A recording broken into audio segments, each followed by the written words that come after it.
If you've wanted to buy a house in the last year and haven't yet, I have some advice for you. Don't give up.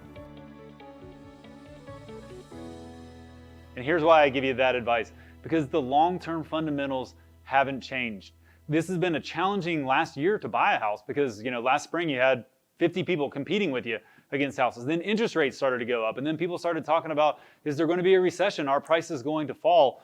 Well, a lot of those things have come to pass, and it was really hard to predict what was going to happen in the market, and I think that's something we've seen again and again. But if you look at the long-term dynamics, I think we can predict it with quite a bit of confidence. Let me ask you this.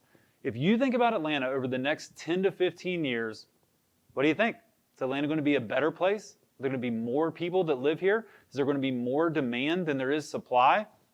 I think anybody you ask would say that the next 10 to 15 years look good in Atlanta, and buying a house is not a short-term investment. I mean, it's not like you're going on to Coinbase, buying a token that your cousin gave you a tip on, and then clicking back in the next day and you've sold it.